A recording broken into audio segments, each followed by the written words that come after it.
Sorry.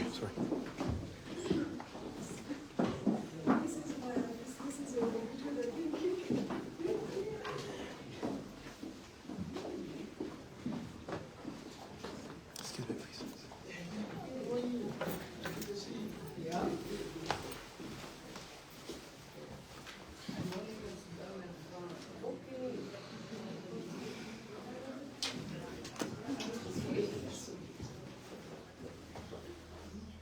So we're also trying to target countries who are not very active, just to see, yes, Sudan, Djibouti, Ethiopia. Senegal. Ethiopia also?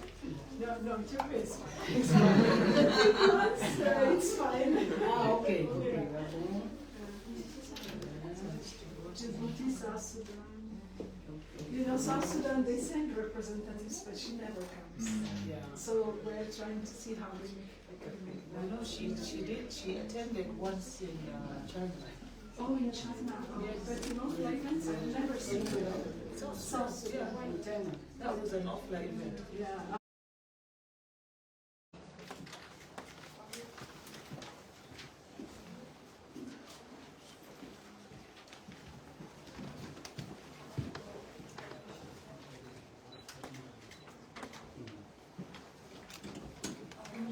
Excellencies, again, thank you so much for coming.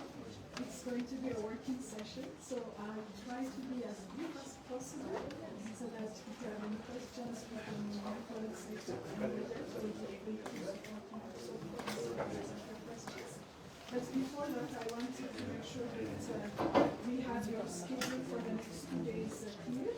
So today, after we finish here, we'll be going to we have a meeting with the African Union, the chairperson meeting, so we're going to the African Union to have a meeting with you.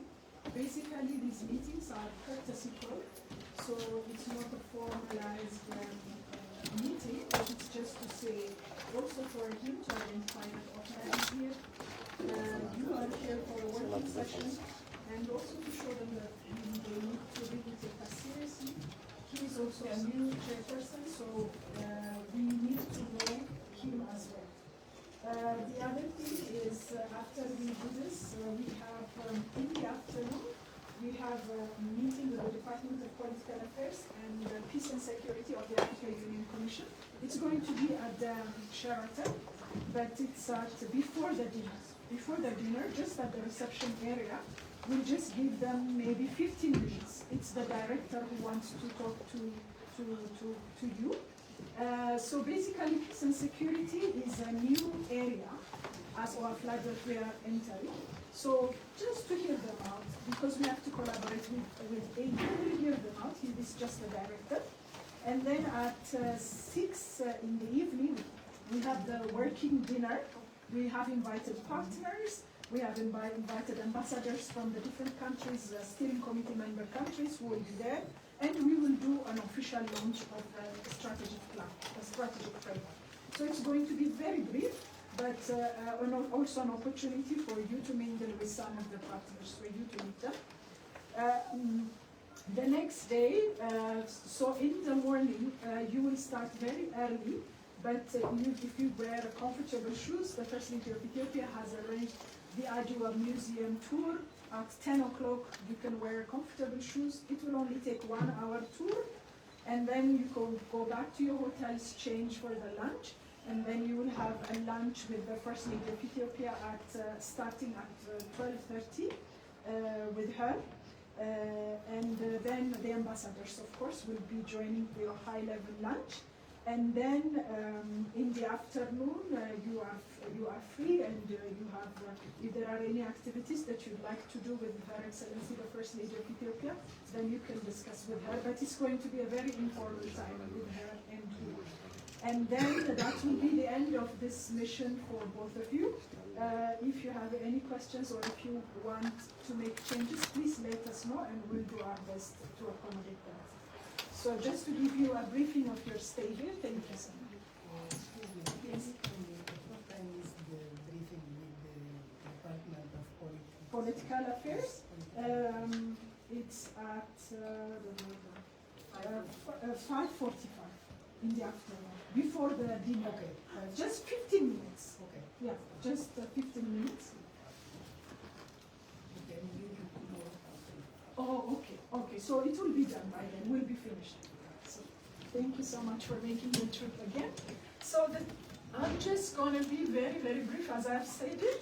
We have prepared a handover note. It's unfortunate that Madame Umba, who is the outgoing president, could not be here to properly hand over the presidency to you. But as a secretariat, we thought that this is a very important time. You really need to. May, my next focus is how do I launch my hospital? And that's, you're talking about health. At the same time, you now start to look at how, in the following 3 months, how do you focus on women empowerment? And with all of this that we do, it all boils down to gender equality. So for a first lady who is that active and who is doing so much in making sure they cover all of this, how does OAFLA now support them? Or will OAFLA only offer one support for one category so that we're able to communicate that with all the other first ladies? And because another first lady is not active, does that now make the first lady who's working and the first lady who's doing so much, they don't benefit because they've only benefited from one function? Because they've already, if I've chosen education, as long as I've benefited for education this year, you cannot help me on the other ones. How do we get our sponsors to really see us as a viable partner? Because the sponsors, they come in and they give you funding with the hope that you are now pushing the first ladies to implement what they are now sponsoring.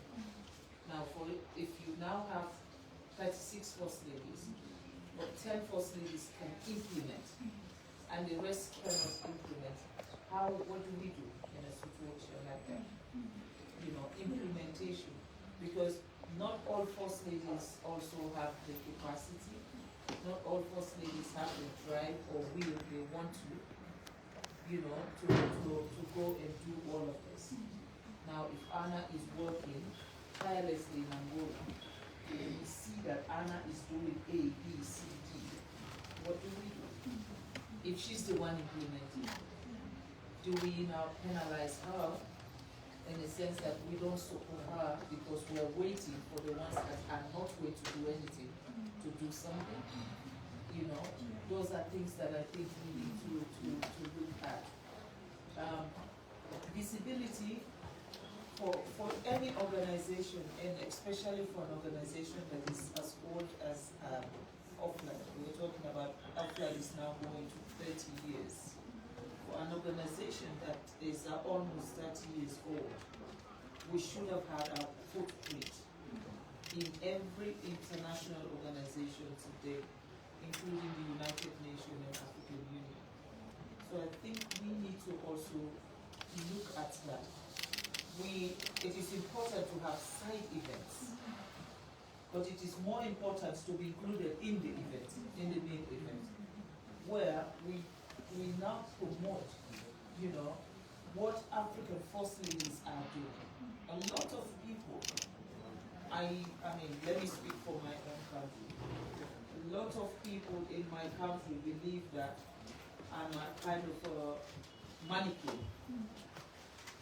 Basically, when you're doing stuff, they see you at that point, but they don't see the kind of work you put at the back, the things that you had to do to get to the one that they see on TV. It's only what they see on TV. So if we're now talking about visibility, it's not like we're desperate for public attention. But most of the first ladies are struggling in their countries because still their people do not approve of their existence. Because first ladies are not part of the government system. So you know, that is a problem. And I can tell you, I know first ladies now within OAFLA that work more than any minister. And they do so much in their countries, they will not compare them with any ministerial position. Yet still, we do not have the respect. We have the respect as the wife of the president. And unless your husband now make, kind of a bullish approval to say the first lady does this, and when she comes out, we have to support her. Not all first ladies have that opportunities. So how do we, as OAFLA, how do we support those first ladies? How do we actually, for first ladies who don't have the capacity in their country, but we can provide that for them because we know they can deliver? How do we now get them to work? Now, we are equal is one of the best slogan campaigns we have. But now we have serious issues in the world, and we're talking about, we don't talk about equality if we don't have peace and stability. We don't talk about equality if we're struggling with climate change. So now, if we're not going to be launching another campaign, how do we incorporate that climate and peace and stability into our campaign? And will it still be called We Are Equal? Or should we have a new purpose where we now present to all other first ladies? I don't know whether we should have a new purpose. Okay, so I think we need to look at that. If in our own regime, we are now focusing on climate change, peace and stability, then we should introduce that to the first ladies, and then we now try to push the first ladies.